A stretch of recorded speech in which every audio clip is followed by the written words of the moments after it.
Assalamualaikum warahmatullahi wabarakatuh. Halo anak-anakku. Hari ini kita akan memulai pembelajaran tematik kelas 4. Tema 3, peduli terhadap makhluk hidup. Subtema 3, cintailah lingkungan kita. Muatan bahasa Indonesia. Sebelum memulai pembelajaran hari ini, jangan lupa untuk berdoa terlebih dahulu ya.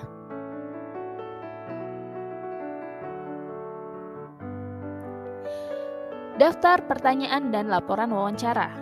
Wawancara adalah kegiatan tanya jawab antara pewawancara dan narasumber. Tujuan wawancara yaitu mendapatkan informasi untuk pendapat tentang sesuatu. Pewawancara akan mengajukan pertanyaan tentang informasi yang ingin diketahui, sedangkan narasumber akan menjawab masalah yang ditanyakan oleh pewawancara. Contoh daftar pertanyaan dan laporan wawancara. Sebelum melakukan wawancara, kita tentukan topik yang akan kita bahas. Kemudian menyusun daftar pertanyaan wawancara dilakukan sebelum melakukan wawancara. Daftar pertanyaan yang akan ditanyakan diurutkan dari hal yang umum ke hal yang khusus. Kemudian pertanyaan kepada narasumber diajukan secara berurutan, dimulai dari tahap pembuka, inti, dan penutup. Contoh daftar pertanyaan. Topik, padi sebagai tanaman pangan. Narasumbernya, petani padi. Daftar pertanyaannya, pertama, apa yang dihasilkan dari tanaman padi? Yang kedua, mengapa kita perlu menjaga kesehatan tanaman padi? Ketiga, siapa yang menanam padi? Keempat, kapan waktu yang tepat menanam padi? Dan yang kelima, bagaimana tahap-tahap pertumbuhan padi?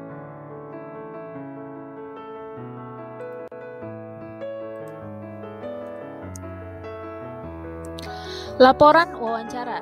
Dalam membuat laporan wawancara harus mencakup hal-hal berikut atau format laporan wawancara. Yang pertama ada latar belakang. Kita akan menuliskan alasan melakukan wawancara. Kemudian yang kedua ada tujuan wawancara, menuliskan maksud dan tujuan dilakukannya wawancara. Ketiga ada topik wawancara. Kita harus menuliskan topik apa yang kita inginkan. Kemudian yang keempat, waktu dan tempat kegiatan. Menuliskan waktu dan tempat kegiatan wawancara, hari, tanggal, dan tempatnya. Kemudian yang kelima, laporan hasil wawancara, yaitu menuliskan narasumber, pewawancara, dan hasil wawancara. Dan yang terakhir adalah kesimpulan. Berikut contoh laporan hasil wawancara. Latar belakangnya, mengenal pemanfaatan tempat hidup, perkembangbiakan dan bagian-bagian dari tanaman padi. Maksud dan tujuannya ingin mengetahui pemanfaatan tempat hidup, perkembangbiakan dan bagian-bagian dari tanaman padi. Topik wawancaranya, tanaman padi. Hari, tanggal Senin 10 Oktober 2016, waktunya jam 8.30 sampai 10 WIB, tempat sawah Bapak Soleh. Nah, kemudian ada laporan hasil wawancaranya. Pewawancaranya adalah Uni, narasumbernya Bapak Soleh. Hasil wawancaranya, tanaman padi tumbuh dan berkembang dengan subur di daerah dataran rendah yang panas, mengandung banyak uap air, dan memiliki curah hujan yang cukup. Tanah yang cocok untuk menanam padi yaitu tanah sawah yang terdiri dari pasir, debu, dan lempung. Selain itu, tanah untuk tanaman padi harus mampu menahan air dengan baik. Tanaman padi berkembang biak dengan biji. Pertumbuhan padi dibagi menjadi 3 tahapan. Pertama, benih atau biji padi dimasukkan ke dalam karung goni dan direndam semalam di dalam air mengalir agar benih berkecambah bersamaan. Tahapan kedua yaitu benih-benih ditanam di lahan sementara. Pada tahapan ini, petani memupuk, mengairi, dan membasmi hama pada tanaman. Kemudian selanjutnya, kalian tuliskan semua hasil wawancaranya, dideskripsikan, dan terakhir adalah menuliskan kesimpulan. Kesimpulannya yaitu adalah tanaman padi akan tumbuh subur di daerah dataran rendah yang panas, mengandung banyak uap air, dan memiliki curah hujan yang cukup. Tanaman padi berkembang biak dengan biji. Bagian-bagian dari tanaman padi yaitu akar, batang, daun, bunga, buah, dan biji.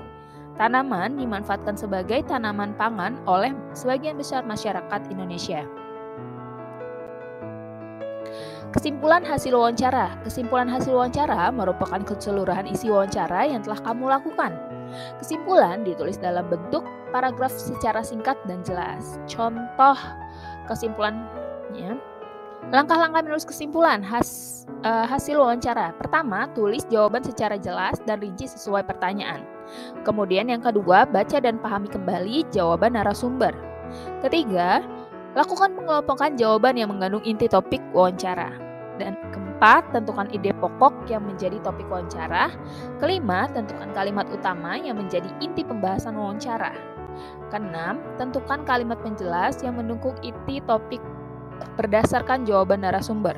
Ketujuh, gunakan kalimat efektif agar kesimpulan tidak terlalu panjang dan bertele-tele. Kelapan, gunakan bahasa yang baku sesuai kaidah agar mudah dipahami. Berikut contoh kesimpulan hasil wawancara ya, seperti tadi. Dari hasil wawancaranya terdapat kesimpulan.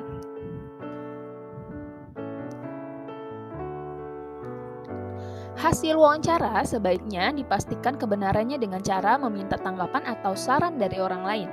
Hal yang dilakukan sebelum memberikan tanggapan. Pertama, membaca hasil wawancara secara utuh. Kedua, perhatikan hal-hal penting yang ada dalam wawancara. Pertama, kalian tentukan pertanyaan yang baik, kemudian kelengkapan jawaban, dan kesesuaian jawaban dengan topik. Gunakan bahasa yang santun saat memberi tanggapan agar tidak menyinggung orang yang meminta tanggapan. Contoh tanggapan terhadap hasil wawancara. Menurut saya, laporan hasil wawancara ini sudah baik. Laporan tersebut tersusun sesuai format laporan. Isi laporan juga menyajikan fakta tentang tanaman padi, penggunaan tanda baca dan huruf kapital sudah tepat. Presentasi laporan hasil wawancara. Tujuannya, mempresentasikan laporan hasil wawancara adalah membagi informasi kepada orang lain tentang wawancara yang telah kita lakukan. Cara melakukan presentasi yang baik. Pertama, membuka presentasi dengan mengucapkan salam. Kemudian memperkenalkan diri. Kemudian kalian menyampaikan laporan hasil wawancara sebaik mungkin. Lalu menyampaikan materi atau hasil wawancara dengan jelas dan rinci. Dan cara menyampaikan laporan boleh seperti bercerita. Baiklah. Kemudian yang ketujuh, cara melakukan presentasi yang baik. Keenam, hasil wawancara disampaikan secara komunikatif atau menggunakan bahasa yang mudah dipahami. 7. Saat menyampaikan laporan, sesekali perhatikanlah orang yang menyimak. Kedelapan, kesulitan. Jika kalian mendapatkan kesulitan untuk menghafal teks, sebaiknya kamu menggunakan catatan kecil berisi poin-poin hasil wawancara. Kesembilan, presentasi diakhiri dengan ucapan terima kasih dan salam. Baiklah. Terima kasih sudah menyimak pembelajaran hari ini. Semoga bermanfaat. Kurang lebihnya mohon maaf. Wassalamualaikum warahmatullahi wabarakatuh.